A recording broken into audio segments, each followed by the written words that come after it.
Ini adalah sebuah cerita tentang seorang perempuan yang tidak tahu kalau ibunya yang sudah meninggal adalah pemimpin sekte sesat dan rohnya mencari penerus. Begini kisah selengkapnya. Hujan turun perlahan malam itu, membasahi genteng rumah tua di ujung perumahan tua yang sudah lama ditinggalkan warga satu persatu. Rumah itu berdiri angkuh, dindingnya kusam, catnya mengelupas dimakan usia. Tapi tak seorang pun berani menegur atau bahkan mengetuk pintunya.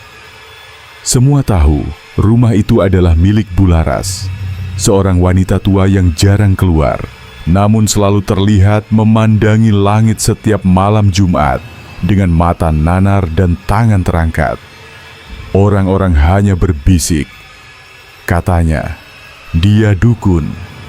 Katanya lagi, dia penganut ilmu hitam. Tapi tak ada yang bisa membuktikan, karena tak ada yang cukup nekat untuk masuk ke rumah itu. Hingga malam itu, sesuatu berubah. Warga mencium bau busuk menyengat dari arah rumah Bularas. Awalnya mereka pikir bangkai hewan, tapi bau itu semakin menjadi-jadi hingga membuat tetangga depan muntah.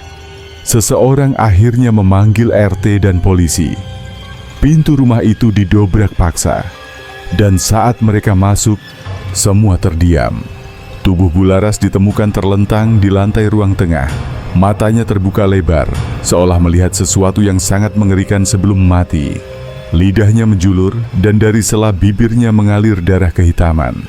Di sekeliling tubuhnya terdapat lingkaran simbol aneh, dengan lilin-lilin hitam yang sudah meleleh ke lantai. Di dekat tangannya yang masih terangkat ke udara, tergenggam lonceng kecil berwarna perak. Tapi yang paling mengerikan bukan itu. Di dinding tertulis dengan darah, "Aku akan kembali saat lonceng berbunyi." Setelah penyelidikan singkat, polisi menyimpulkan kematian karena serangan jantung. Tapi semua tahu, tubuh itu terlalu kaku dan terlalu panas untuk orang yang baru saja mati.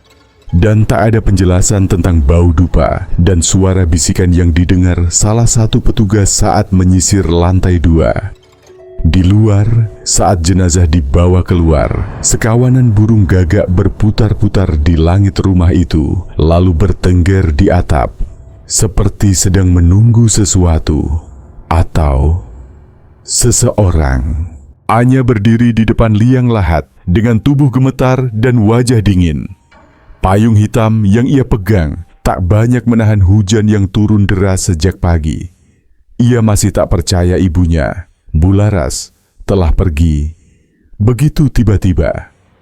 Tak banyak yang datang. Hanya 2 tetangga jauh, seorang petugas kelurahan, dan satu pria tua asing yang berdiri diam di bawah pohon trembesi, mengenakan jas panjang lusuh dan topi lebar yang menutupi sebagian wajahnya. Ia tak mendekat, tak bicara, hanya memandangi Anya dengan tatapan aneh. Anya sendiri tidak meneteskan air mata. Bukan karena ia tak sedih, tapi karena terlalu bingung. Hubungan mereka memang tidak hangat. Ibunya keras, pendiam dan penuh rahasia.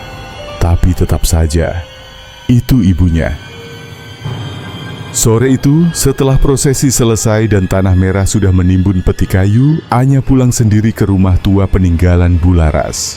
Rumah itu sepi, jendela-jendela ditutup tirai hitam, dan bau dupa masih samar-samar tercium. Ia berjalan pelan melewati ruang tengah, tempat di mana ibunya ditemukan tak bernyawa. Lantainya kini bersih, tak ada lagi simbol aneh, tapi bekas lilin masih samar tertinggal membentuk pola lingkaran. Ia menatap kamar ibunya, pintunya terkunci, dan ia tahu. Di balik pintu itu, banyak pertanyaan yang belum terjawab. Malamnya, Anya duduk di kamar sambil memeluk bantal. Ia mencoba tidur lebih awal, tapi pikirannya gelisah. Entah karena suasana rumah yang makin sunyi, atau karena tadi ia melihat pria asing di pemakaman itu lagi, berdiri di ujung jalan, menatap rumah mereka tanpa berkedip. Pukul 11 malam, Anya hampir tertidur ketika tiba-tiba tring, tring, tring. Suara lonceng kecil terdengar dari lantai bawah. Ia membuka mata lebar-lebar. Suara itu berasal dari kamar ibunya. Anya membeku di tempat tidur. Matanya menatap pintu kamarnya yang sedikit terbuka. Kemudian angin dingin berhembus pelan dari arah tangga, bersamaan dengan bau dupa dan kemenyan yang makin pekat. Ia berdiri perlahan, berjalan pelan ke arah tangga, menunduk untuk mengintip, dan di sana, tepat di depan kamar ibunya, seekor burung gagak berdiri diam, menatapnya dari balik kegelapan. Anya berdiri di tengah tangga, mematung. Gagak itu tak bergerak, seolah tahu ia sedang diperhatikan. Matanya merah menyala dalam kegelapan lorong. Setelah beberapa detik menegangkan, burung itu tiba-tiba mengepakkan sayap dan terbang ke arah atap, membuat suara keras saat kakinya menyenggol bingkai foto tua di dinding. Anya menjerit kecil dan segera mundur kembali ke kamarnya, menutup pintu rapat-rapat dan mengunci. Napasnya tercekat, tangannya gemetar. "Apa itu tadi?" bisiknya. Ia mencoba menenangkan diri, meyakinkan bahwa itu hanya burung nyasar. Tapi suara lonceng yang tadi terdengar terlalu nyata, dan rumah itu terlalu tertutup rapat untuk bisa dimasuki hewan liar. Malam itu ia tidur dalam ketakutan. Tapi saat bangun keesokan harinya, ia mendapati sesuatu yang membuat jantungnya kembali berdebar. Setangkai bunga melati kering terletak tepat di depan kamarnya. Anya mengambilnya perlahan. Tangannya bergetar. Melati itu sudah layu, namun wangi menyengatnya masih terasa. Ia ingat, ini bau yang selalu muncul setiap ibunya melakukan ritual malam Jumat, walau ibunya tak pernah menjelaskan ritual apa itu. Malam berikutnya, pukul 11.30, Anya menutup jendela dan menyalakan lampu tidur. Ia mencoba mendengarkan musik dari ponselnya agar tidak terlalu takut. Namun tepat pukul 12 malam, tring, tring, tring, suara lonceng itu terdengar lagi. Lebih jelas, lebih dekat. Dan kali ini, diikuti suara langkah kaki yang berat, seperti diseret perlahan di atas lantai kayu tua. Serak, serak, serak. Langkah itu berhenti tepat di depan pintu kamar Anya. Ia mematikan musik, sunyi. Sangat sunyi. Bahkan suara detik jam dinding pun tak terdengar. Lalu terdengar ketukan, pelan, 3 kali. Tok, tok, tok. Anya menahan napas. Ia menempelkan telinganya ke pintu, berharap hanya imajinasinya. Namun dari balik pintu, terdengar bisikan serak dan familiar. "Anya, kamu di dalam?" Suara itu adalah suara ibunya. Anya mundur, matanya berkaca-kaca. "Tidak, ibu sudah mati. Ibu sudah mati," bisiknya lirih. Namun suara itu berlanjut, pelan dan lembut. "Ibu kedinginan, nak. Buka pintunya, 1 kali saja." Anya menjerit dan berlari ke sudut kamar, memeluk dirinya sendiri. Suara ketukan menghilang, digantikan dengan isakan tangis yang terdengar lirih, dan bau kemenyan yang semakin menusuk. Dari jendela kamarnya, Anya melirik ke atap rumah, dan melihat puluhan gagak bertengger diam menghadap kamar ibunya. Diam, seperti sedang menunggu sesuatu, atau mengawasi pewaris mereka. Pagi harinya, Anya bangun dengan kepala berat dan mata sembab. Ia tak tahu pukul berapa akhirnya tertidur. Tapi satu hal yang ia yakin, suara itu nyata. Suara ibunya, ketukan di pintu, lonceng, bahkan isakan tangis yang terdengar begitu dekat. Semua itu bukan mimpi. Ia memutuskan menyusuri rumah, mencari jawaban. Kamar ibunya masih terkunci. Tapi saat ia menyentuh kenop pintu, pintunya terbuka sendiri, perlahan, mengeluarkan bunyi decit kayu tua yang melengking seperti jeritan pelan. Ruangan itu gelap, tirai tertutup, namun cahaya remang dari sela-sela jendela menyorot ke arah meja tua di sudut ruangan. Meja yang dulu tak pernah boleh ia sentuh. Anya melangkah pelan. Debu menari-nari di udara. Bau kemenyan masih terasa, tapi ada sesuatu yang lebih aneh, seperti bau darah yang mengering. Di atas meja terdapat sebuah kain hitam menutupi sesuatu. Dengan jantung berdebar, Anya menariknya perlahan. Di bawahnya ada buku lusuh berwarna merah tua, terbuat dari kulit yang retak. Di tengah sampulnya terukir simbol seperti mata terbuka yang dikelilingi oleh lingkaran dan tulisan Latin yang tak ia mengerti. Anya membuka halaman pertama. Tulisan tangan dengan tinta yang sudah memudar menyambutnya. Warisan pemimpin harus diteruskan. Bila tubuh mati, roh akan mencari darah yang satu demi kelahiran ulang. Jantung Anya berdegup makin cepat. Di halaman-halaman berikutnya, ia melihat foto-foto ritual. Sebagian diambil di ruangan ini. Di salah satunya, Bularas berdiri tegak di tengah lingkaran lilin hitam, dikelilingi oleh orang-orang yang mengenakan topeng burung gagak. Lalu ada satu foto yang membuat Anya hampir menjatuhkan buku itu. Dirinya sendiri. Ia berdiri di antara para pemuja, mengenakan jubah merah. Matanya kosong. Tapi ia tak pernah merasa ikut ritual ini. Ia bahkan tak ingat kapan foto itu diambil. Di halaman terakhir ada sebuah mantra.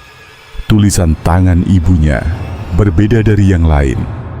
Di bawahnya tertulis, mantra untuk memanggil warisan darah. Anakku, waktumu akan tiba saat lonceng berbunyi dan darah pertama tumpah. Anya menutup buku itu dengan panik. Tangannya bergetar. Ia menatap sekeliling kamar. Dindingnya dihiasi lukisan-lukisan tua. Namun ada satu lukisan yang retak. Dan dari baliknya menyembul sebuah celah di dinding. Dengan rasa penasaran bercampur takut, ia membuka celah itu dan menemukan ruang kecil tersembunyi. Di dalamnya tergantung jubah merah dan topeng gagak. Dan di sudut ruangan ada botol kaca berisi rambut dan darah kering dengan label kecil bertuliskan Anya. Malam itu, Anya tak bisa tidur. Buku itu kini tersembunyi di bawah ranjangnya, tapi pikirannya tidak bisa berhenti memutar ulang kata-kata yang tertulis di dalamnya. Waktumu akan tiba saat lonceng berbunyi dan darah pertama tumpah. Ia memandangi tangannya sendiri. Tadi siang, saat tanpa sengaja menggeser bingkai lukisan, jari telunjuknya tergores dan berdarah.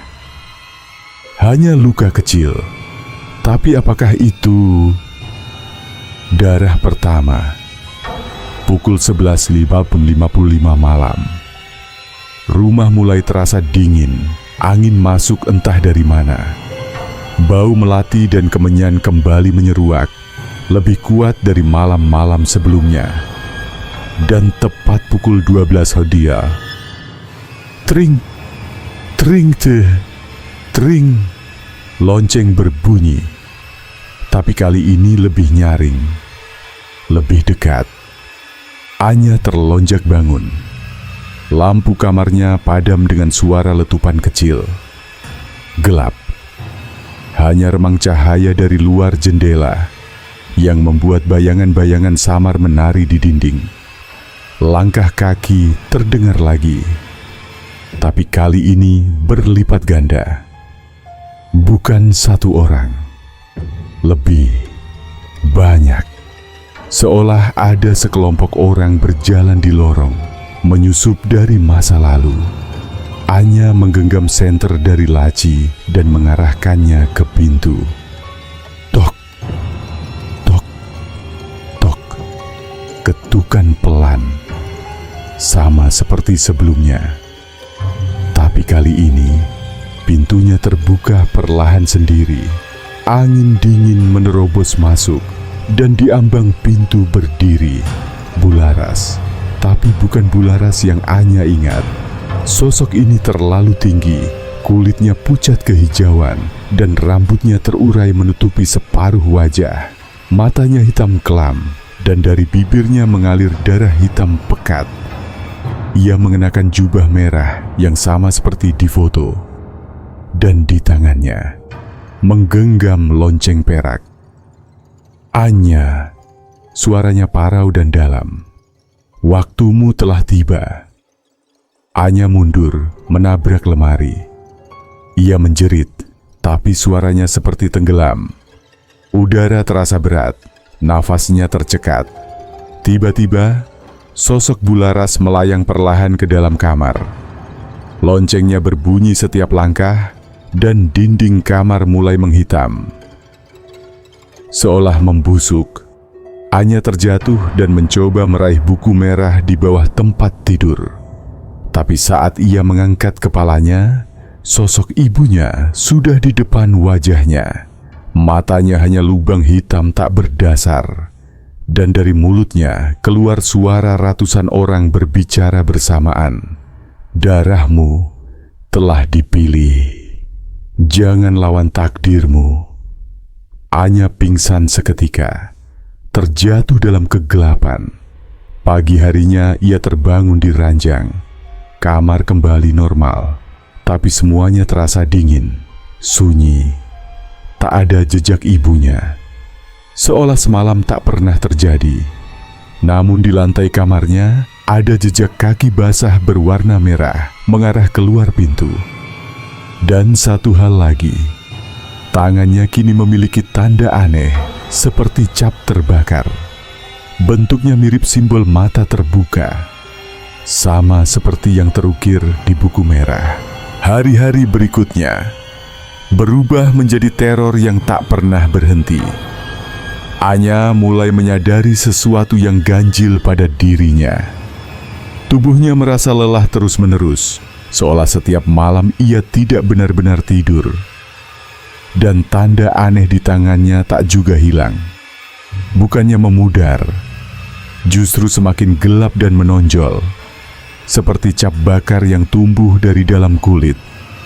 Setiap malam, ia terbangun tepat pukul 3:30 dini hari, berdiri di depan kamar ibunya, tanpa ingat bagaimana ia bisa sampai di sana.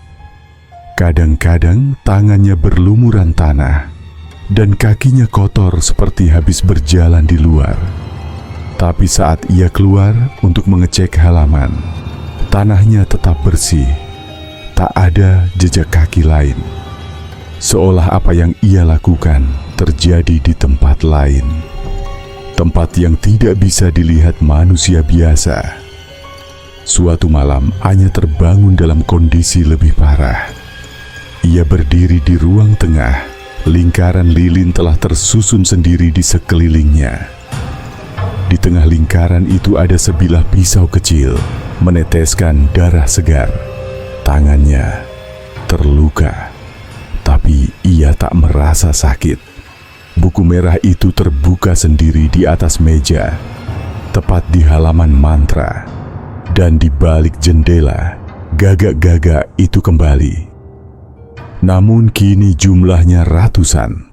Mereka bertengger di pagar, atap, pohon. Bahkan satu di antaranya menatap lurus ke arah Anya dari jendela dengan mata menyala merah. Esoknya, di sekolah, teman-teman mulai menjauhinya.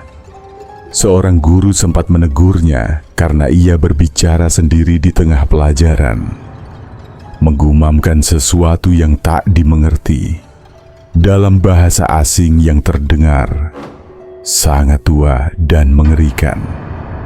Saat ia membuka tasnya, ia menemukan sehelai bulu gagak yang masih basah darah. Malam harinya, Anya mencoba melawan. Ia membakar buku merah itu di halaman belakang, tapi api hanya menyala beberapa detik sebelum padam sendiri, dan buku itu tak terbakar sedikit pun. Ketika ia kembali masuk rumah, ia melihat bayangan ibunya duduk di kursi tamu, membelakanginya. Anya memanggil, gemetar, "Bu." Sosok itu perlahan menoleh, tapi bukan wajah ibunya yang terlihat. Itu wajahnya sendiri, tapi dengan mata hitam dan senyum terbelah sampai ke pipi. Sosok itu berbisik, "Kau tak sedang dihantui, Anya. Kau sedang disiapkan." Anya menjerit dan lari ke kamarnya. Tapi di cermin, ia melihat dirinya mengenakan jubah merah, sama persis seperti di foto masa kecil yang ia temukan dulu. Dan saat ia membuka mata, ia sadar. Ia tak lagi berada di kamarnya. Ia berdiri di sebuah ruangan gelap penuh lilin hitam, dikelilingi oleh sosok-sosok bertopeng gagak. Dan di depan mereka, Bularas berdiri dengan wajah tenang, menggenggam lonceng, lalu mengarahkannya ke Anya. "Tiba waktumu, anakku." Pagi itu, Anya terbangun di tempat tidur dengan pakaian penuh tanah dan noda lilin. Buku merah kembali ada di meja, padahal semalam ia melemparnya ke sungai di belakang rumah.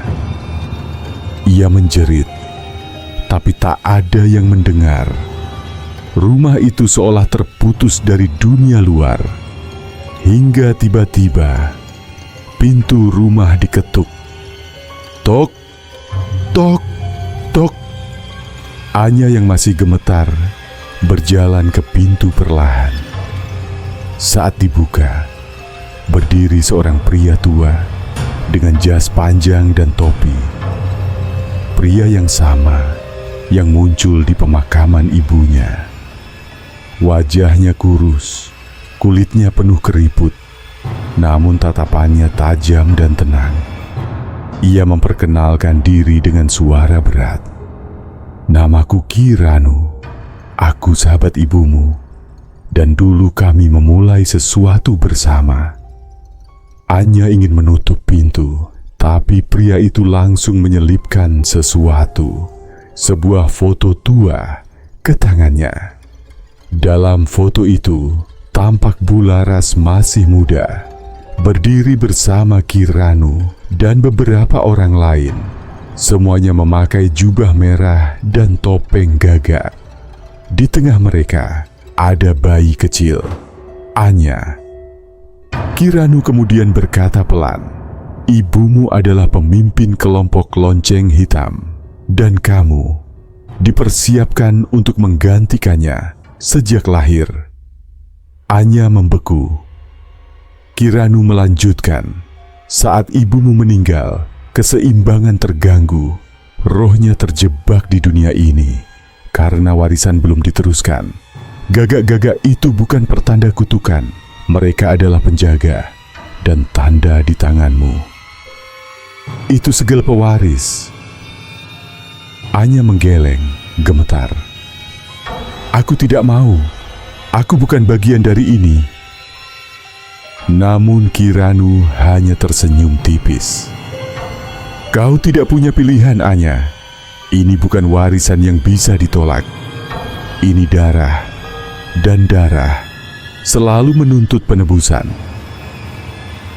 Sebelum pergi, Ki Ranu berpesan, "Malam bulan mati, jika kau belum menerima peranmu, roh ibumu akan mengambil alih tubuhmu sepenuhnya, dan kali ini tidak akan ada yang bisa menghentikannya." Setelah Ki Ranu pergi, Anya mengunci semua pintu dan jendela. Tapi malam itu, seluruh lilin di rumah menyala sendiri. Lonceng berbunyi tanpa henti. Gagak-gagak mulai mematuki jendela dengan liar. Dan di dinding kamarnya, darah menulis sendiri, "Kita akan menyatu saat bulan mati." Anya hanya punya satu malam tersisa untuk memilih melawan takdir atau menjadi iblis yang ia benci. Malam bulan mati tiba. Langit gelap tanpa bintang. Rumah Anya diselimuti kabut tipis, seolah dunia luar menghilang sepenuhnya. Suara burung gagak terus terdengar, berputar-putar di atap, seperti pusaran neraka. Anya duduk di lantai kamar dengan lilin di sekelilingnya. Bukan lilin pemanggil, tapi lilin penolak yang ia pelajari dari buku mantra tandingan yang ia temukan secara tak sengaja di perpustakaan desa. Ia menggambar lingkaran pelindung dengan kapur dan abu arang, berharap ritual ini bisa melindunginya dari perwujudan roh ibunya. Di tengah lingkaran, Anya meletakkan buku merah itu yang kini berdenyut seperti jantung. Simbol mata di sampulnya berkilau merah setiap kali lonceng berbunyi. "Aku bukan dirimu, Bu," bisiknya. Matanya berkaca-kaca. "Aku bukan pewaris iblis."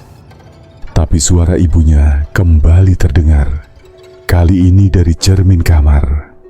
"Kau adalah aku adalah kau. Lahir dari darah yang sama. Lonceng sudah dibunyikan.